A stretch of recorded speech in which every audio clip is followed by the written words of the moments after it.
Alléluia. Amen. Alléluia. Amen. Asseyons-nous dans sa présence. Permettez-moi de vous parler aujourd'hui du ciel et de continuer de parler du ciel. Nous avons commencé à parler du ciel et nous avons défini ce qu'on appelle le ciel et nous avons fait la différence entre le ciel et les cieux. Et nous avons dit que le ciel est le lieu de la demeure de Dieu. Et nous avons dit que le ciel est le lieu de la demeure de Dieu et que les cieux sont les différentes sphères. Dis avec moi, les cieux sont les différentes sphères.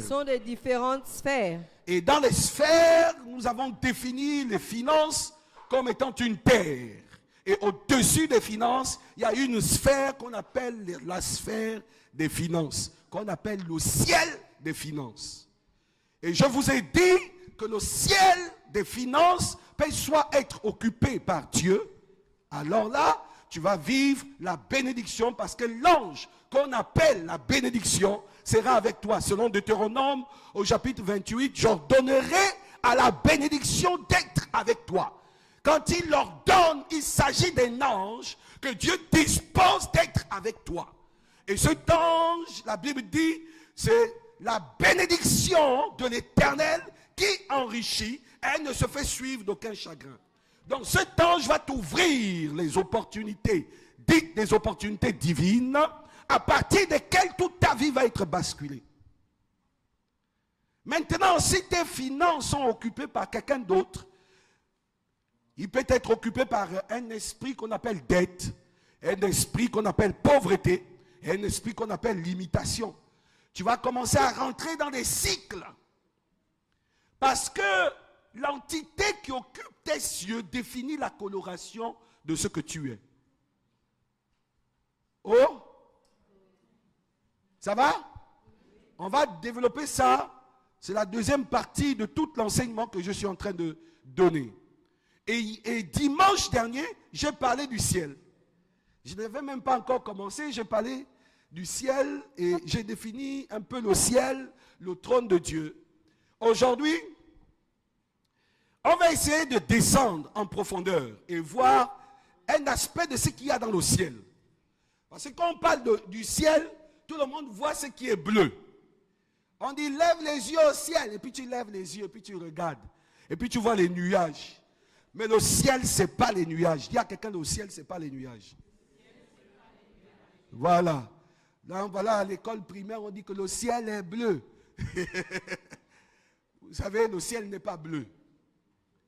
Le ciel a une gloire immense. Amen. Et quelqu'un qui a été extraordinairement visité, qu'on appelle Jacob, a eu une expérience de vivre. Dans le livre de Genèse, au chapitre, je pense, 28, la Bible dit que alors qu'il quittait ses parents, son père et sa mère, il est arrivé à un endroit et il a pris une pierre. Dis avec moi, une pierre. Une pierre. Il a posé sa tête dessus et il a dormi. Amen. Et quand il a posé sa tête sur la pierre, il a dormi. Et tout d'un coup, les cieux se sont ouverts. Et il a vu les anges monter et descendre.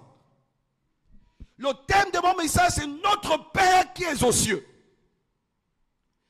Ici, une porte s'est ouverte dans le monde de l'esprit, dans le ciel, pour que Jacob voit ce qui se passe.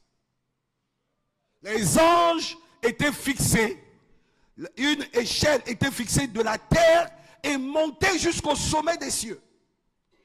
Et il voyait comment les anges montaient et descendaient. En fait, ils se baladaient. Il était dans un endroit et quand il s'est réveillé, il a dit certainement l'Éternel est dans cet endroit. Mais moi, je ne le savais pas.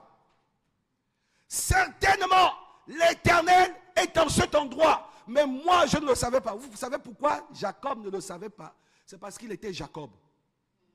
aussi longtemps que vous serez des Jacob, vous ne saurez pas que l'Éternel est en cet endroit. Est-ce que je parle à quelqu'un? Amen.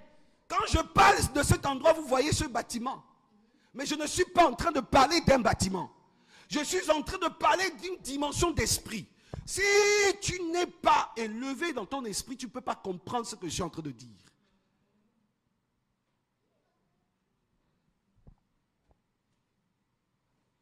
Cet endroit peut être dans ta chambre. Cet endroit peut être un lieu qu'on va appeler le lieu de la rencontre. Parce que, comprenez bien, Bethel n'était pas un endroit comme ça. D'où Jacob a-t-il entendu parler de Bethel? C'était par révélation.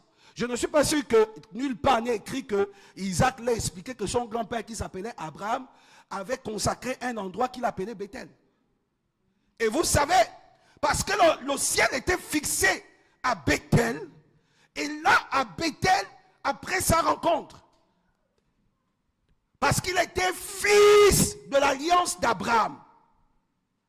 D'où la similarité pour lui de pouvoir vivre le même lieu que le père Abraham. Et de Bethel est sorti les fils des prophètes. La plupart, Élie, il était à Bethel. Vous comprenez? Et il y a eu beaucoup de fils de prophètes qui sont sortis de Bethel. Et lorsque le diable a voulu attaquer le peuple d'Israël, il est venu corrompre Bethel. Vous savez ce qui s'est passé? Il y a un roi, qu'on appelle, je pense, Roboam, qui est venu monter un hôtel de sorcellerie au niveau de Bethel. Pour fermer la porte qui conduit. Pour que le peuple d'Israël n'ait pas accès au trône. Il a fallu du temps et du temps pour que la repentance arrive et que les gens décident de se détacher pour que Bethel soit à nouveau restauré. Il fallait que le Fils de l'homme, le Christ, meure à la croix et que son sang puisse nous laver, nous purifier pour que Bethel soit restauré. C'est dans ce sens qu'un homme va être aussi visité. À part Jacob, un autre homme va être visité. Et cet homme s'appelle Jean. Jean s'est retrouvé à l'île de Patmos, dans une île. Et là, il était dans un temps de jeûne et de prière. Tandis qu'il priait, la Bible dit, une porte s'est ouverte dans le ciel. Et Jean s'est retrouvé au ciel, devant le trône. Permettez-moi de vous dire, messieurs et dames, que généralement, lorsque quelqu'un est transporté dans le monde de l'esprit, la première chose qu'il rencontre, c'est le trône. Et lorsque quelqu'un est confronté à la puissance de Dieu, la première chose qu'il rencontre, c'est le trône.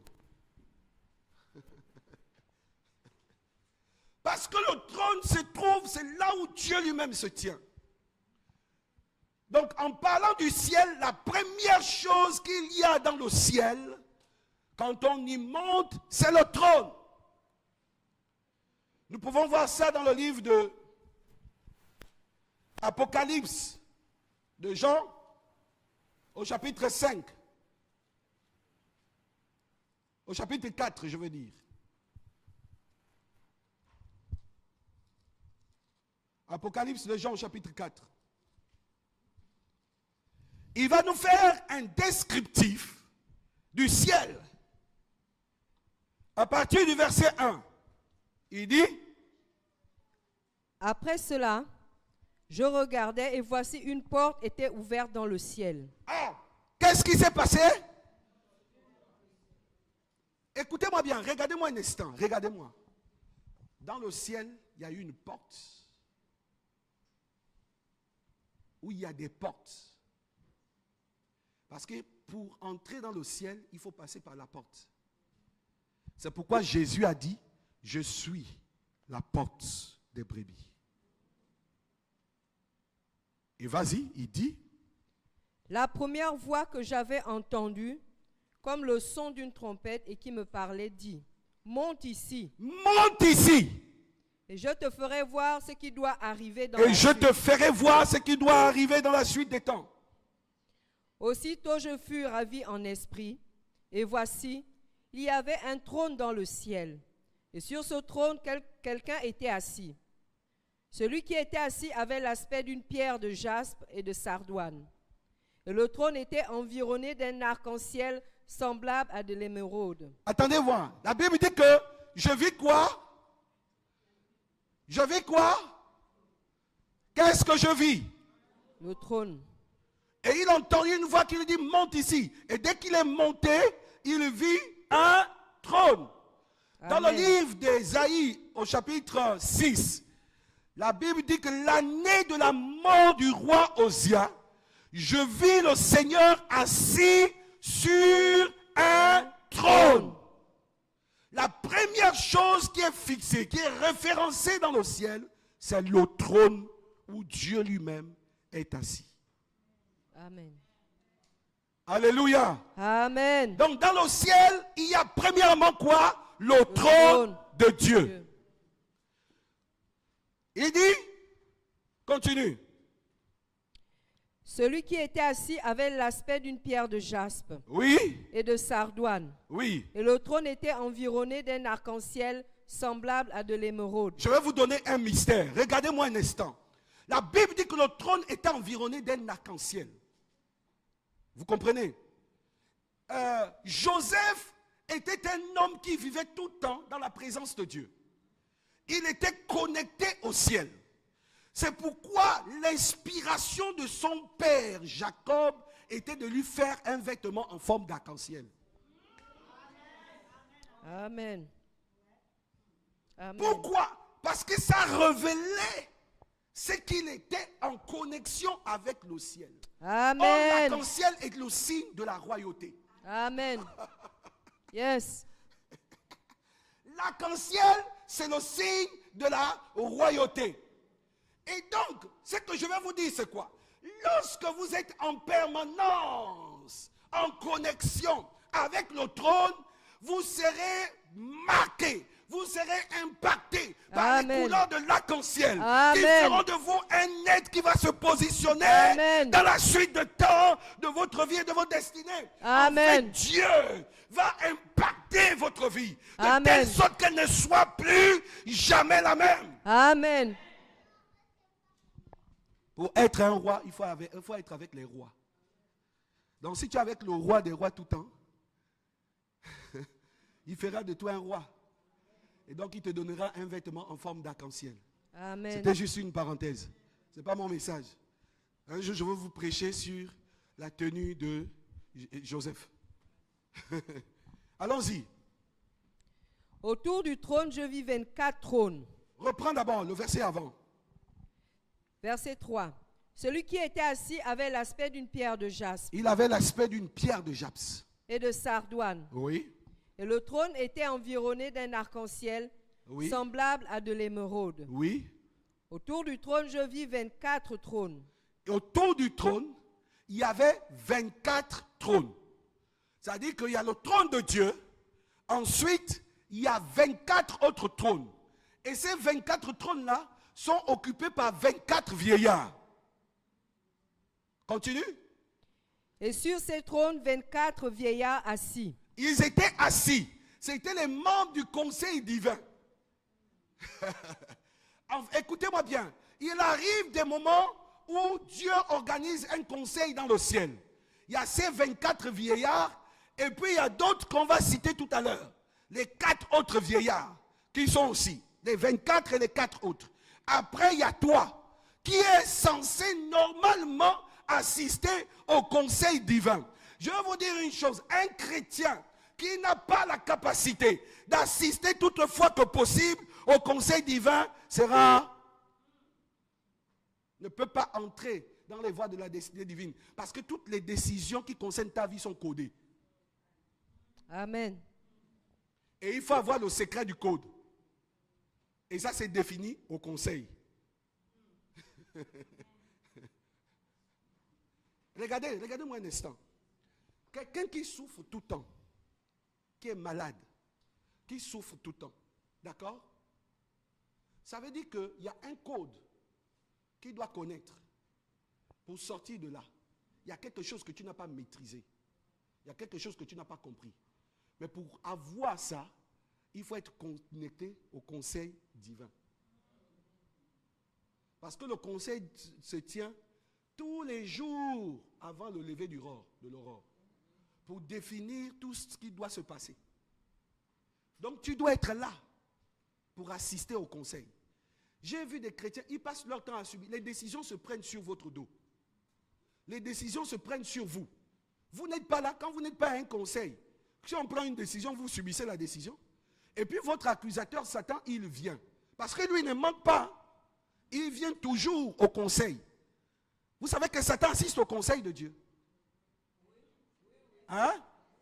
Dans le livre de Job, la Bible dit qu'il y avait un conseil dans le ciel. Et Satan vint. Il est venu dans la présence de Dieu. C'est pourquoi, écoutez-moi bien, l'église n'est pas une sécurité. Enfin, je ne veux pas dire l'église, je vais dire les réunions des hommes ne sont pas une sécurité ou bien n'empêchent pas un sorcier d'y entrer. Vérité. Les sorciers aiment bien les endroits où on prie, on chasse les démons. Vérité. Même que vous chassez les démons ou pas, ils aiment ça dedans. Vous savez pourquoi? Parce que votre aveuglement fait en sorte que vous ne le voyez pas. Et puis il va être plus zélé que vous. Mais c'est un sorcier. Mais ici, quand tu rentres, tu es sorcier, tu sors et puis on te scie. Amen. Alléluia. Amen. Dis avec moi, un sorcier. Un sorcier. Il sort. Il sort. Et on le scie. Et on le scie. Au nom de Jésus. Au nom de Jésus. Alléluia. Amen. C'est pourquoi on doit assister au conseil de Dieu. Dis à ton frère, tu dois assister au conseil de Dieu. Tu dois assister au conseil de Dieu. Regardez une chose qui se passe. Parfois, tu cherches un emploi. Alors, il y a une loi dans ta famille qui a dit que personne ne peut travailler. C'est une loi qui existe. Et donc, tu te bats à trouver du travail. Or, il y a une loi qui est contre toi. Pour annuler cette loi, Christ est mort à la croix, certes. Et il est pour toi comme un avocat. Alors, aussi longtemps que la loi de la nouvelle alliance n'est pas appliquée en cet instant, et que des huissiers de justice soient envoyés pour exécuter l'ordre judiciaire, tu seras esclave. Alors que tu es libre. À cause de ton ignorance. Alors, il faut assister au conseil et porter plainte à qui? À voter cette loi contre toi. Tu n'étais pas là pour la signer. D'accord, vous comprenez? Et donc, au conseil, pendant le conseil, tu dis, oh, écoutez, moi j'ai une plainte. Oui, qu'est-ce qui se passe? Il y a quelqu'un dans ma famille, je ne connais pas son nom, il est parti là-bas, dans le monde des eaux, il allait signer pour dire que personne ne doit se marier. Et quand il a signé cette loi, il a fait en sorte que toute la famille soit assujettie. Moi, je suis de cette famille, je n'ai pas signé ce pacte. Moi, je ne comprends pas pourquoi je suis esclave. Jésus-Christ a déjà payé le prix. Il faut que cette loi soit abrogée dans ma vie. Jésus-Christ, l'avocat, Satan dit, oui, j'avais parlé à ton arrière-grand-père.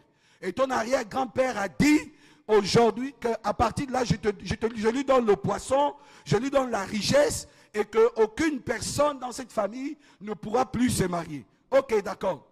Ok. Et puis Jésus répond, il dit, mais Père, j'ai payé le prix. Et puis, tout l'organe judiciaire regarde, dit, mais le prix a été payé. Donc, elle est libre. Est-ce que vous comprenez? Amen. Et à partir de ce moment, Dieu ordonne aux huissiers de pouvoir exécuter l'ordre juridique qui a été pris dans ta vie et dans ta destinée. Et vous connaissez les huissiers de justice? C'est des anges. Ils sont là pour exécuter l'ordre juridique. Et ils descendent et ils enlèvent le démon de célibat ou le démon de limitation, le démon de rejet, et ils le mettent de côté. Et puis tu rentres dans la perspective de ton mariage pour comprendre que la loi satanique n'a pas d'impact sur ta vie aussi longtemps que tu assistes aussi au conseil divin. Vous savez, je vais vous choquer. Permettez-moi de vous choquer. Le sang de Jésus-Christ nous a rendus libres, en principe. Mais de fait, beaucoup ne sont pas libres.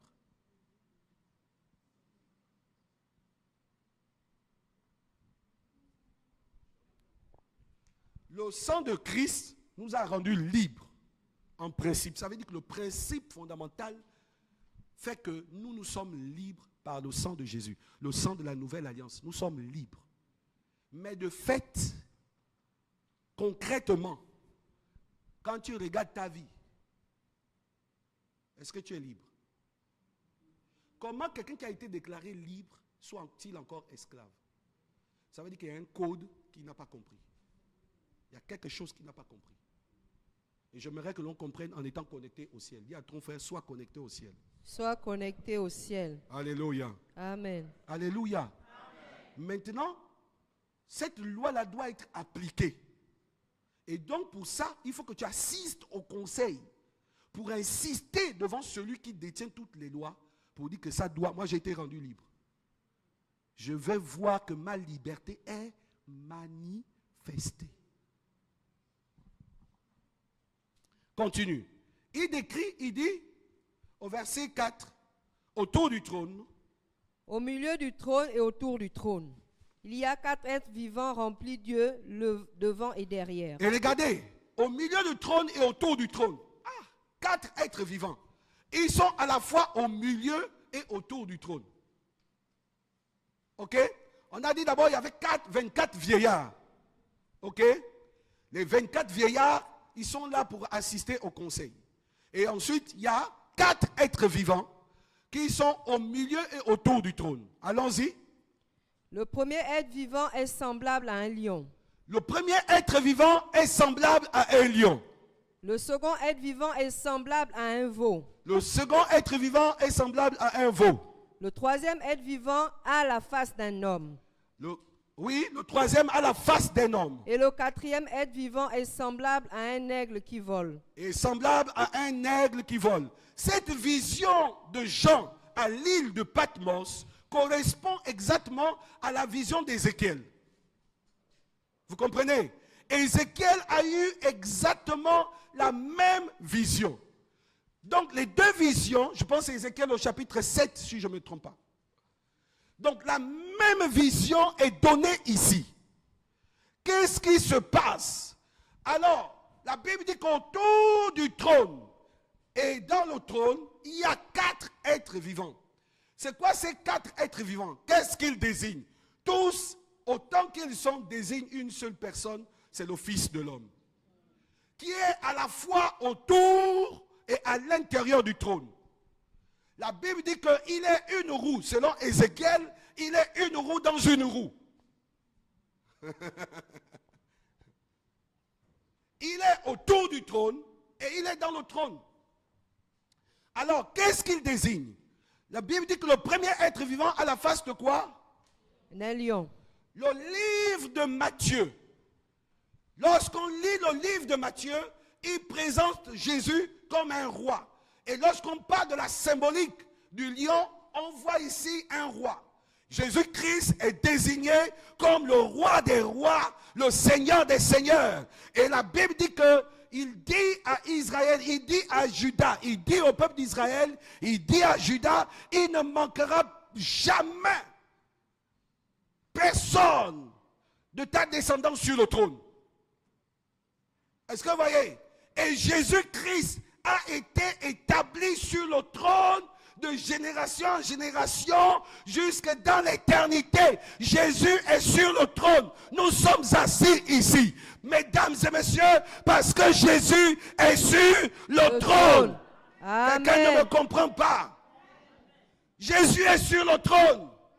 Le Fils de l'homme est sur le trône. Amen. Parce qu'il est sur le trône, aucune puissance ne peut m'atteindre. Aucun ennemi ne peut m'écraser. Parce qu'il est sur le trône. Amen. Il est sur le trône. Mais écoutez, la Bible dit que Jésus est sur le trône et que toi aussi tu es assis à ses côtés. Amen. Ou sur le trône. Amen.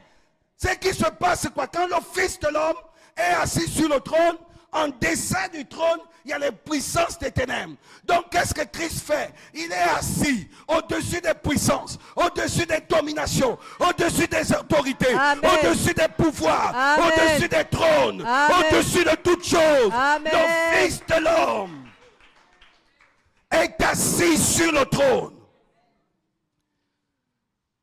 Basta. Le problème, c'est que le trône de la vie de plusieurs est occupé par quelqu'un. On vient à l'église, mais notre vie n'appartient pas à Jésus. Nous sommes maîtres de notre vie. C'est nous-mêmes qui décidons. Si on veut faire une chose, si on ne veut pas faire. Lui, il n'a rien à dire. Et puis on chante dans l'église. Toi seul est assis sur le trône de ma vie. Et puis Jésus regarde et dit, ah! Vérité. Vous savez, quand Jésus est sur le trône de ta vie, il y a des choses dont tu ne peux pas te permettre de faire. Quand Jésus a pris le trône de ta vie, tu ne t'appartiens pas. Vérité. Amen. Il y a une permissivité dans laquelle les chrétiens de France se livrent. Une débandade dont Dieu n'a même pas d'oreille ni d'égard, dit Dieu, pour comprendre ce qui se passe.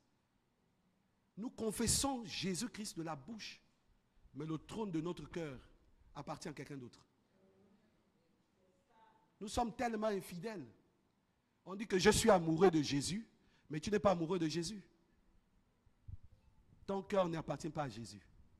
Ton cœur appartient à qui?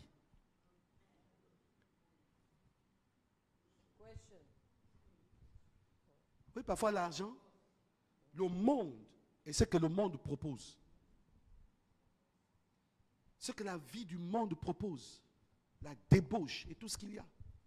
Parfois même pas une vie de débauche aiguë, mais en termes de décision qui concerne ta vie. Qui décide? Regardez même dans les choses simples.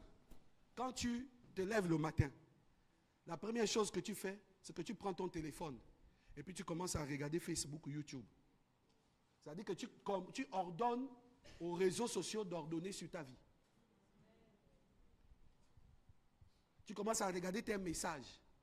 Est-ce que je n'ai pas eu un mail? Est-ce que je... C'est la vérité. Qui contrôle ta vie? Aussi longtemps que ta vie sera contrôlée par toi-même. Tu es comme ce groupe-là. Vous savez, Jeunesse en mission, j'ai été formé à Jeunesse en mission. Ils ont un sketch, je pense vous l'avoir déjà partagé.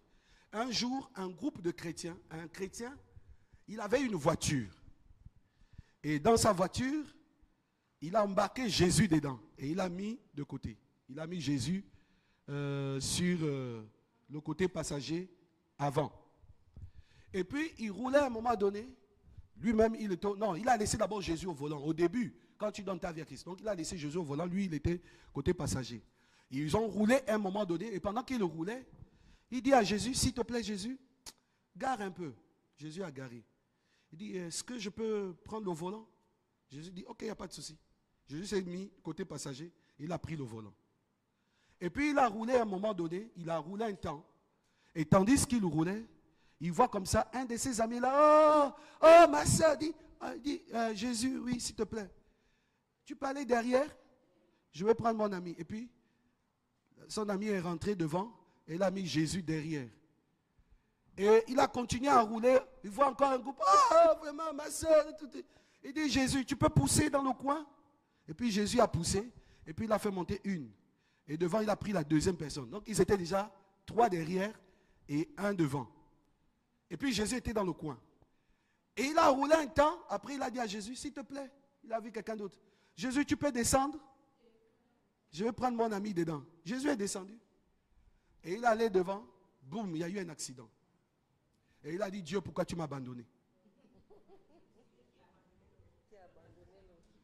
Généralement, c'est ce que nous faisons.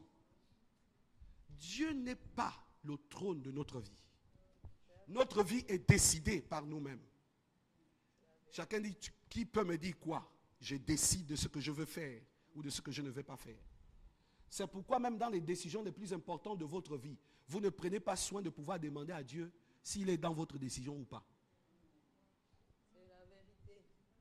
Vous la prenez de façon spontanée. Vérité. Même pour un emploi.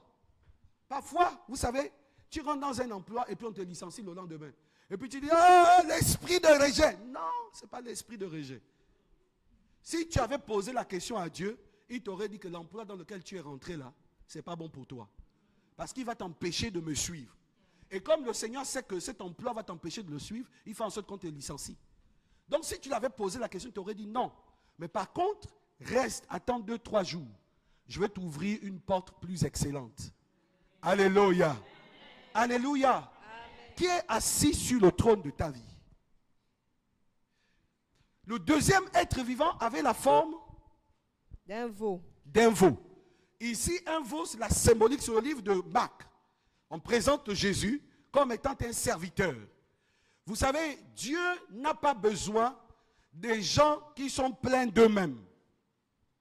Dieu a besoin des serviteurs. Un serviteur est un esclave. Un serviteur ne rumine pas.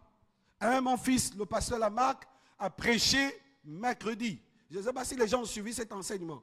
Il a prêché sur les murmures. Les chrétiens qui passent le temps à quapoter, à parler, à murmurer, à critiquer, à descendre. Vous n'avez pas le temps de prier. Vous passez le temps à critiquer. Arrêtez un peu. Priez. Parce que ce serait au moment où vous êtes dans la prière que Dieu va vous visiter. Mais si vous êtes dans les futilités, vous ne comprenez pas. Dieu a besoin des serviteurs. Un serviteur n'est pas plus grand que son maître. Si le Fils de l'homme s'est abaissé, il veut que nous puissions nous abaisser. Il veut que nous soyons disposés et disponibles pour lui et pour son royaume. Regardez, Amen. Le pasteur Bongo nous a dit, il était dans sa maison et il a entendu Dieu lui dire, laisse tout, va au Gabon, va en France. Il a quitté les États-Unis, il a pris le billet. Vous savez que quand tu acceptes le billet en 2-3 jours, c'est pas petit, hein? Hein? N'est-ce pas, non? C'est pas petit. Donc, il a acheté le billet. Il a laissé tout ce qu'il était en train de faire pour venir. Qui d'entre vous peut faire ça? Oh non, vraiment. Est-ce que c'est Dieu? Est-ce que c'est pas Dieu? Est-ce que c'est qui? Pourquoi? Parce qu'on n'est pas serviteur. On est plein de nous-mêmes. Vous comprenez? Le quatrième être vivant, j'avance, est comme un homme. Un homme. Et ici, ça désigne une nature de Christ. Christ a d'abord été homme. La Bible dit qu'il a pris la forme d'un homme. Est-ce que vous comprenez? Jésus-Christ a pris la forme d'un homme. Et il est venu par le sein d'une femme. Permettez-moi de vous expliquer pourquoi Jésus-Christ devait naître de la sorte. Parce que Dieu ne pouvait pas descendre sur la terre en tant que Dieu. Il y a une loi qui a interdit Dieu de dominer sur la terre.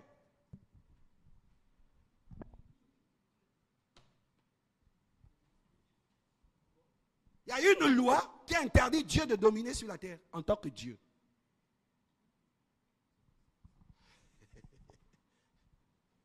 Pourquoi? Parce qu'il a donné le pouvoir de domination sur la terre à l'homme. Et donc, pour qu'il vienne régner sur la terre, il fallait qu'il prenne la forme d'un homme. Parce que Dieu est légaliste. Et c'est maintenant à la mort de Christ sur la croix que Christ étant mort sur Jésus étant mort sur la croix, il a maintenant le pouvoir lui de régner. Car la Bible dit, ayant été humilié, ayant été rabaissé, il a été souverainement élevé au-dessus de tout nom, au-dessus de Amen. toute puissance, Amen. afin qu'au nom de Jésus, tous genoux fléchissent dans les cieux et sur la terre, et toute langue confesse que Jésus-Christ est Seigneur à la Amen. gloire de Dieu le Père. Amen. Mais avant ça, Jésus, en tant que Dieu, ne pouvait pas régner sur la terre parce que Dieu n'a pas l'autorisation de lui-même de régner sur la terre en tant que Dieu.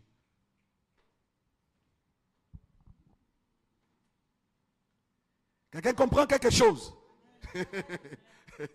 Ce pouvoir t'a été donné. Et même Christ, quand il est venu, il est mort sur la croix, c'était pour te redonner cette position que tu avais perdue. Parce que dans le jardin d'Éden, tu as pris ton pouvoir, tu as donné à Satan. Tu as dit à Satan que tiens, tu as signé l'accord et tu as signé le contrat. Et quand tu signes l'accord, tu signes le contrat, ben, Satan a pris le contrôle. Et c'est ce qui s'est passé. Et il fallait que Christ, Jésus, meure sur la croix pour te restaurer et te redonner le pouvoir de contrôle de la terre. C'est pourquoi en réalité, permettez-moi de vous dire, Satan ne peut rien faire dans la terre de ta vie si tu ne lui autorises pas. Le plus grand temps des combats dans lesquels nous sommes sont liés dans le fait que nous-mêmes, consciemment ou inconsciemment, nous avons autorisé ces combats dans notre vie.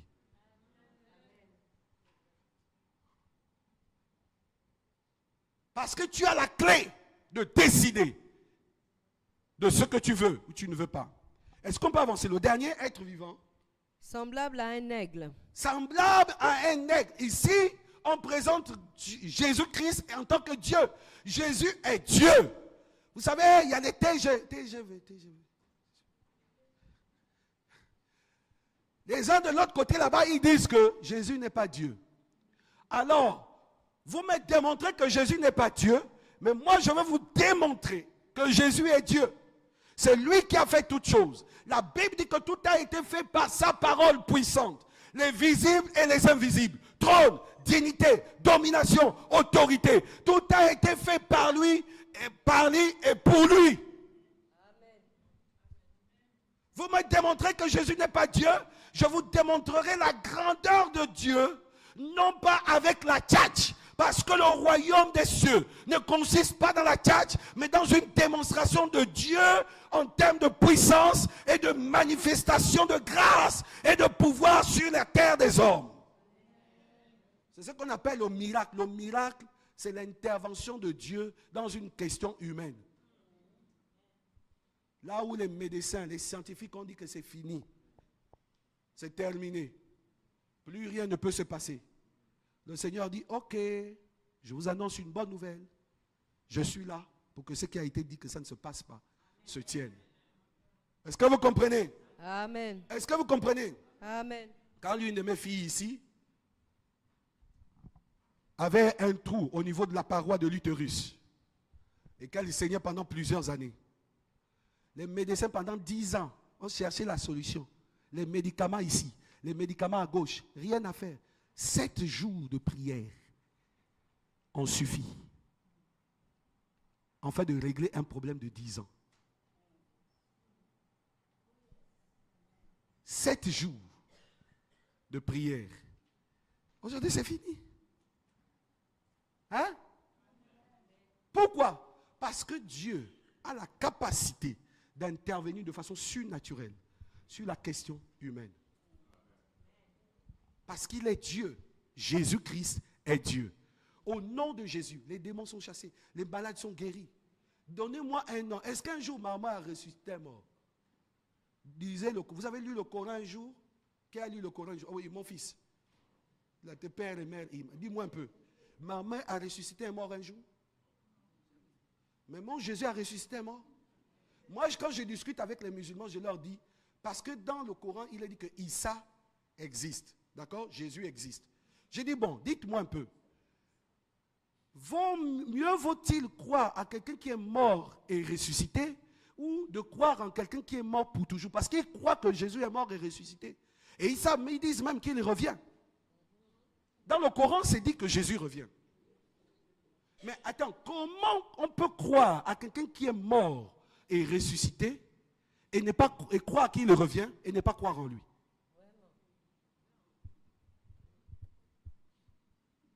C'est pas ça. Dans le Coran, c'est dit non. Jésus est mort et ressuscité. Et il revient. Vous avez entendu un jour que ma mort revient? Alléluia. Amen. Est-ce qu'on peut avancer? Est-ce qu'on peut avancer? Vous êtes avec moi? C'est bizarre, je vous sens fatigué là. Alléluia. Maintenant, on va essayer de monter. Je vais vous parler du code de la vie. Je vais parler du code. Ok?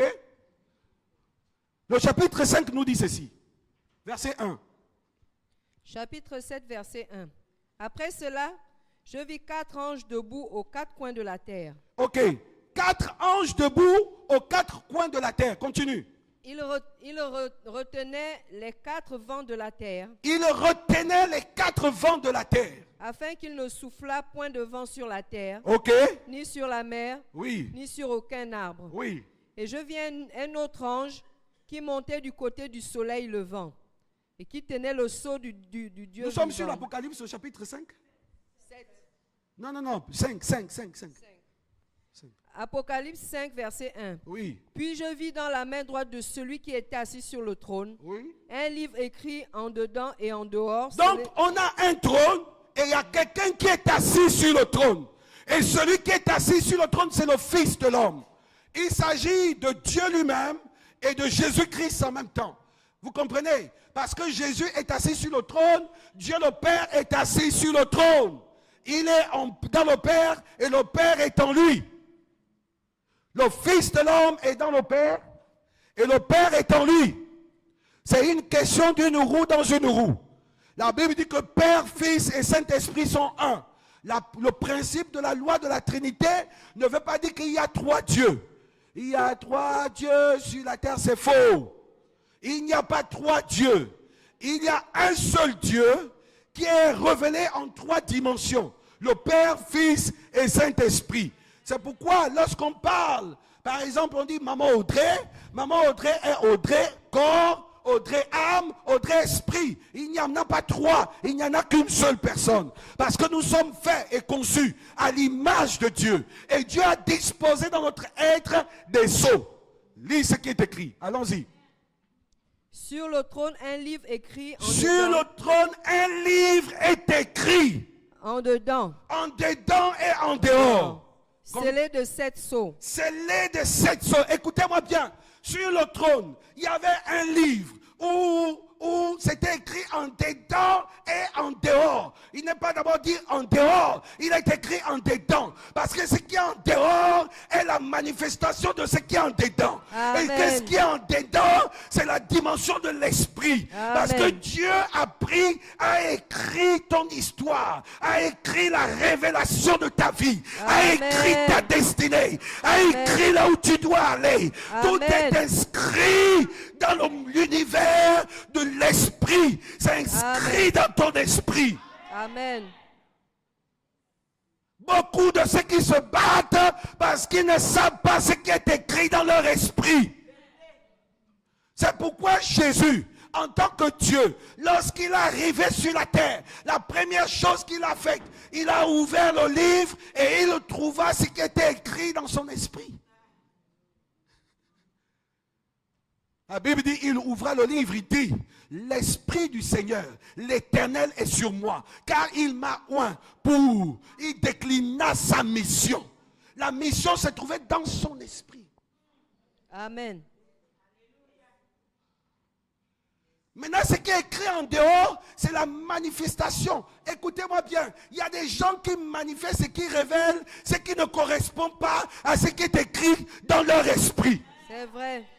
Et ça constitue un problème parce qu'il n'y a pas de réalisation. Il n'y a point d'accomplissement. Ce n'est pas la parole de Dieu. Ce qui s'accomplit dans notre vie, c'est la parole de Christ. Dans les choix que nous faisons, dans les décisions que nous prenons. Amen. Si nous prenons des mauvaises décisions, Dieu n'est pas là.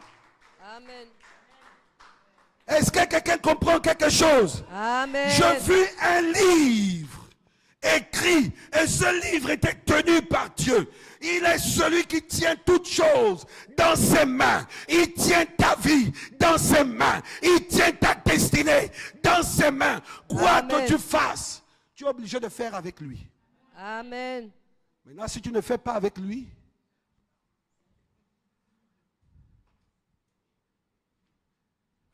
il n'est pas responsable. Tu es obligé de coopérer avec lui.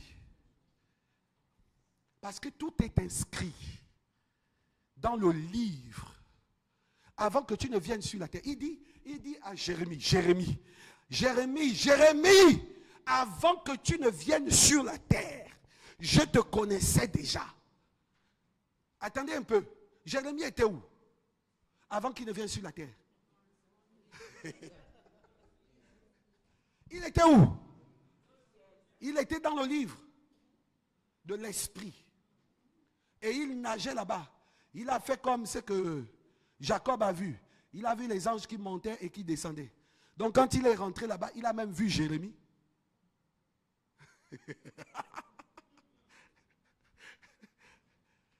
Est-ce que vous comprenez? Vous savez, beaucoup d'échecs sont liés au fait que le livre de votre vie n'est pas exécuté. Vous exécutez le livre de quelqu'un d'autre. Il y a des gens qui sont spécialistes en copiage. Même à l'école. Mais bon, à l'école, on ne sait pas. J'avais une collègue à l'époque quand quand j'étais à Abidjan, en Côte d'Ivoire. À l'école, en BTS, je préparais mon BTS.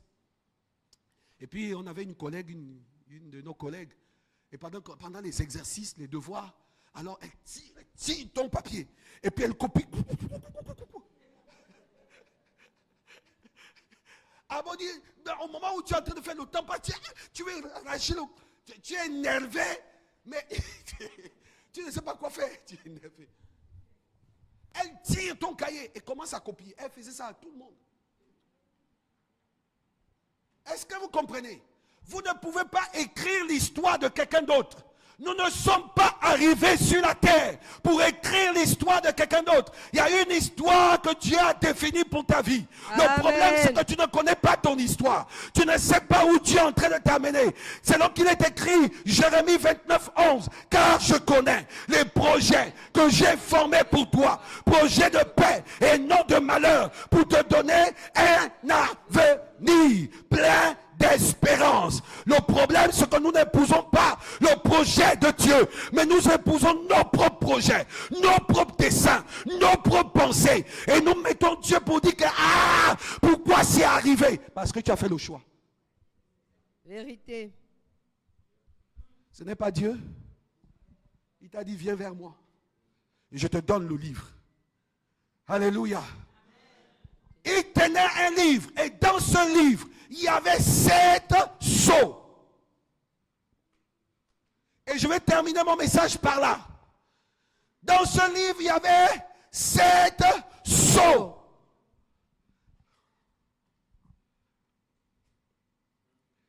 Et puis, je vis un ange puissant qui criait d'une voix forte, qui est digne d'ouvrir le livre et d'en rompre les sceaux. Il y a des moments où les sceaux des domaines de ta vie, les différents aspects de ta vie sont scellés. Et il faut quelqu'un qui soit digne de rompre les scellés de livres de ta vie. Pour que tu comprennes les codes qui vont te permettre d'entrer dans l'excellence de sa grâce. L'ignorance des codes fera que tu tournes en rond. Tu ne comprendras pas les scellés. Parce que chaque domaine de ta vie est scellé. Qui peut me dire pourquoi il boit l'eau? Pourquoi tu bois l'eau? Tu bois de l'eau, non? Pourquoi? La soif se fait ressentir. Lorsque la soif se fait ressentir. Est-ce qu'on boit l'eau parce qu'on a soif? Hein? Qui a dit qu'on doit boire l'eau quand on a soif? Comment? Pour s'hydrater. Pour s'hydrater. Ça, c'est encore la science qui nous a dit ça, non? L'eau, c'est la vie. Donc, on doit boire l'eau quand on a soif. Mais quand on n'a pas soif, on ne boit pas l'eau. Vous avez même décidé, il y a ma fille qui ne boit jamais l'eau. Ça fait combien d'années que tu ne bois pas l'eau? Elle est là, elle ne boit jamais l'eau. Elle ne boit que les jus, elle ne boit que les Fantales et tout ça. Elle dit que je vais lui donner un jeûne à l'eau. Vous comprenez? Vous savez, je vais vous dire, il y a un mystère dans l'eau. Il y a un code dans l'eau. C'est pourquoi on ne peut pas boire l'eau que quand on a soif. Vous savez pourquoi les démons ont pris place dans l'eau?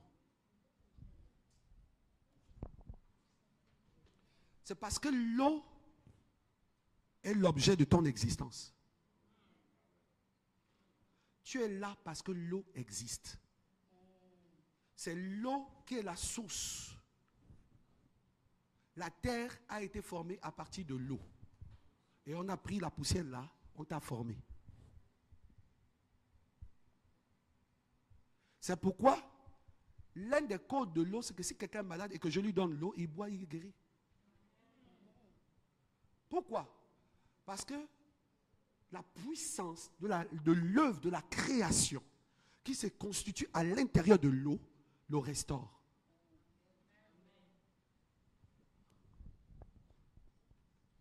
Je vous ai donné un exemple de code. Il y a plein de codes comme ça dans la vie. Qui sait pourquoi un sorcier peut tuer quelqu'un en mangeant ne fût-ce qu'une pomme? Vous savez ça? Un sorcier peut vous tuer parce que vous avez mangé. À partir de la nourriture, la pomme, le fruit, il vous tue, il vous envoûte. Pourquoi? Parce que ça rentre. Et tout ce qui rentre physiquement peut avoir de l'impact sur notre esprit. C'est pourquoi il y a des nourritures qu'il ne faut jamais manger.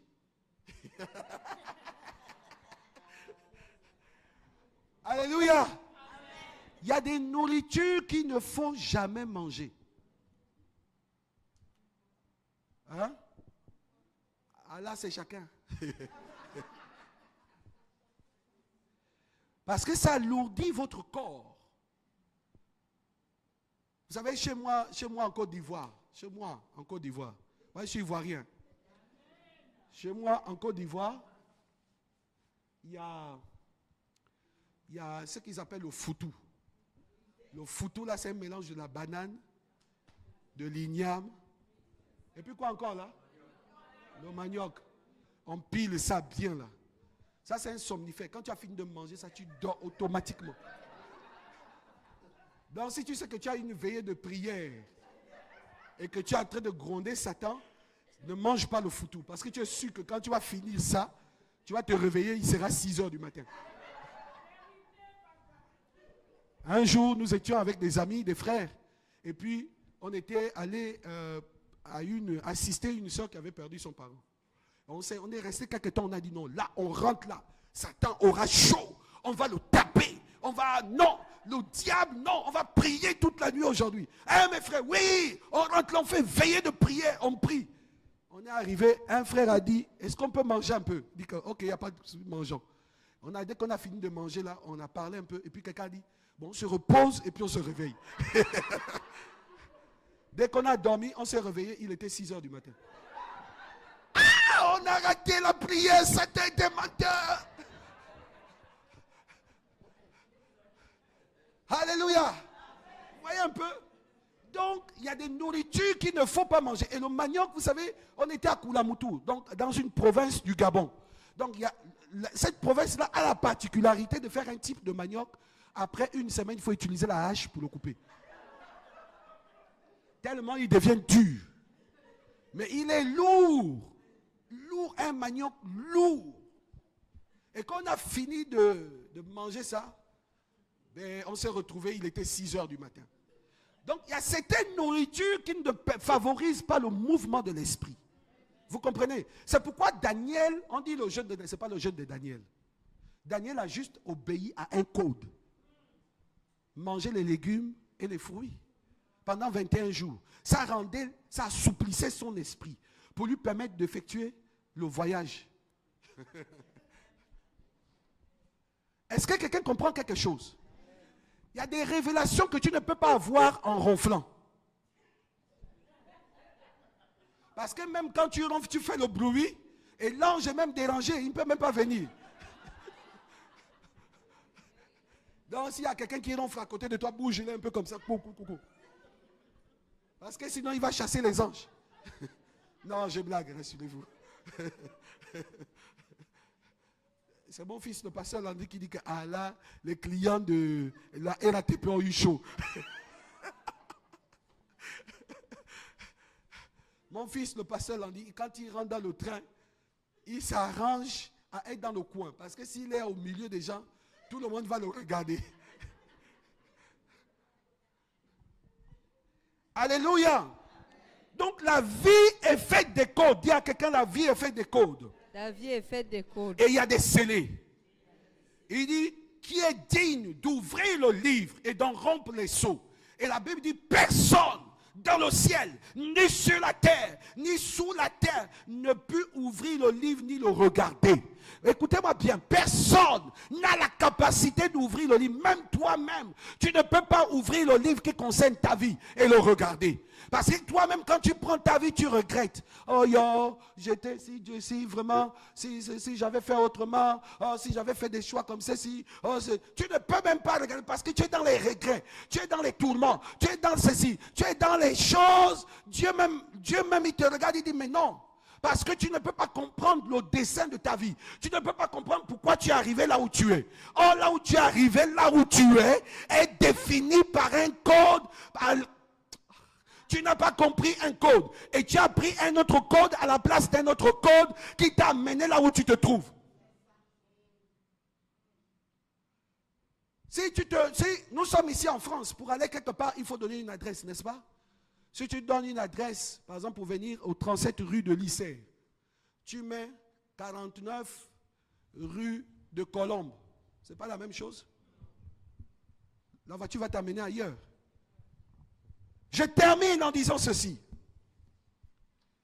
Il dit, je pleurais de ce que personne ne fut trouvé digne d'ouvrir le livre et de regarder. Et l'un des vieillards me dit, ne pleure point, voici le lion de la tribu de Juda, le rejeton de David, a vaincu pour ouvrir le livre et ses 7 sceaux. Et je vis au milieu des trônes et des 4 êtres vivants, au milieu des vieillards, un agneau. On dit que le Fils de l'homme, le lion de la tribu de Juda, a été trouvé digne d'ouvrir le livre. Mais on voit au milieu du trône un agneau. Or, c'est un lion qui est capable d'ouvrir. Jésus-Christ devait être un agneau avant de devenir un lion. Il fallait que l'agneau soit sacrifié. Et que la régénération de l'agneau, et que l'agneau, après avoir vaincu la mort, et la puissance de la mort, sorte de là pour devenir un lion et définir les codes. C'est en cela qu'il devient le Messia, le Messia, le oint, le désigné, le choisi, l'établi, celui qui a été appelé à lire les codes qui concernent ta vie et qui concernent ta destinée. Écoutez-moi bien, tu es malade depuis longtemps. Il y a quelqu'un qui a appelé à lire ton code pour que tu sois guéri. Tu souffres depuis longtemps. Il y a quelqu'un qui a appelé à lire ton code pour que tu sois restauré. Peu importe la situation de ce que tu vis maintenant, de ce que tu vivras demain, ou après-demain, ou après-demain. Ce qu'il y a une chose. Il y a une chose qui est certaine. C'est qu'il y a quelqu'un qui est capable de te redéfinir. Et vous voyez, les logiciels qu'on utilise sont codifiés. Vous voyez, non? Quand Dieu t'a créé, il est en train de mettre les codes. Et puis, tu es l'objet de l'application de Dieu. Quand l'application est dysfonctionnée, c'est compliqué. Dis Seigneur, aide-moi. Seigneur, aide-moi. À ne pas être une application dysfonctionnée. À ne pas être une application dysfonctionnelle. Parce qu'il y a des moments où ton application est dysfonctionnée. Et là, quand l'application est dysfonctionnée, elle lit les codes n'importe comment. Donc quand tu appuies play, il te fait pause. Quand tu fais pause, il te fait rejet. Mot de passe oublié. Et tu es là, tu es perdu dans tous les sens. Alléluia. Amen. Alléluia. Le temps me Amen. manque de pouvoir définir les 7 codes. Je prie que Dieu me donne le temps de définir avec vous les 7 codes. Parce qu'il y a un ange qui a été désigné pour lire les codes. Et j'aimerais lire avec vous les codes, pas aujourd'hui, dimanche prochain. Je lirai avec vous les codes pour que vous compreniez ce que Dieu attend de vous. Alléluia. Est-ce que tu peux te lever, te tenir debout? Dis avec moi, Seigneur Jésus. Seigneur Jésus, Ce matin, ce matin, je décide je décide de changer.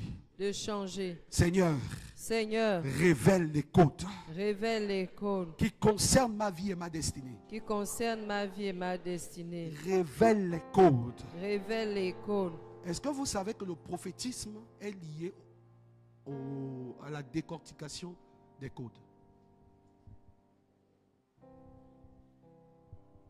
Vous comprenez ce que je dis là? C'est-à-dire que quand quelqu'un prophétise, quand il regarde dans l'esprit, et puis il voit quelque chose, en fait il décortique des codes. Voyez? Et ces codes-là, à l'intérieur des codes-là, il y a une solution que Dieu donne. C'est pourquoi le prophétisme tel que nous le concevons n'est pas d'annoncer les choses qui ne vont jamais arriver. Il faut éviter ça. Dis à quelqu'un, évite ça. Parce qu'il y a beaucoup qui prophétisent, oh, tu vas voir le soleil. Tu ne verras jamais le soleil devant comme ça. Il dit, tu seras face à face avec le soleil, il va te brûler. Il y a des prophéties comme ça. On te promet monts et merveilles, mais sans te dire la véracité de la situation qui te mine. Sans te dire ce qui fait que tu sois là où tu es. Pour que tu sortes de là où tu es. Pour être totalement redéfini. Et tu vas passer beaucoup de temps comme ça, beaucoup de temps comme ça, beaucoup de temps comme ça. Tu vas dire que Dieu m'a abandonné. Il dit, je ne t'ai pas abandonné, mais tu arrives à mal lire. Tu ne lis pas bien ce que je veux faire avec toi. Ce que je veux faire avec toi est grand, mais ta vision est floue. Il faut que tu éclaircisses ta vision pour lire les codes qui concernent ta vie et ta destinée. Lève les mains au ciel. Oh Rabaka Santa Rabaka. Oh Shikaya Baka Santa Rabaka. Prie, prie, dis au Seigneur de t'aider. Dis au Seigneur de t'aider. Dis au Seigneur de t'aider, dis au Seigneur. Dis Seigneur, secours-moi. Dis Seigneur, secours-moi. Seigneur, secours-moi. Prie, prie, prie, prie, prie, J'ai besoin prie. de toi, Saint-Esprit. Saint-Esprit, j'ai besoin de toi. Oh la la ba santa la la la.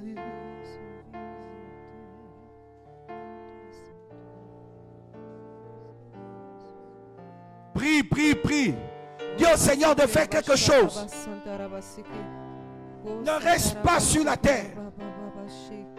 Il a dit, monte ici. Détache-toi de la terre. Détache-toi de la terre. Détache-toi de la terre. Détache-toi de la terre. Détache-toi. Détache-toi de la terre. Monte, monte, monte, monte, monte, monte. Oh, Sarabaka Sintiri Labaka. Détache-toi de la terre, connecte-toi au trône. Il a dit, monte ici. Ce qui concerne ta vie. Et dans le secret divin. Ce qui concerne ta destinée. Et dans le secret divin. Ce qui concerne ta vie. Et dans le secret divin.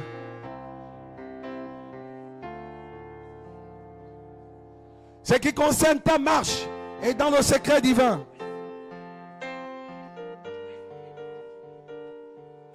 Je te donne le plein contrôle partout où tu me conduiras. Je te suis. Dis-le. encore, berger de mon âme, berger. Berger de mon âme. Je te donne le plein contrôle. Je te donne le plein contrôle. Partout où tu me conduiras. Partout, oui, où tu me conduiras. Je te suivrai.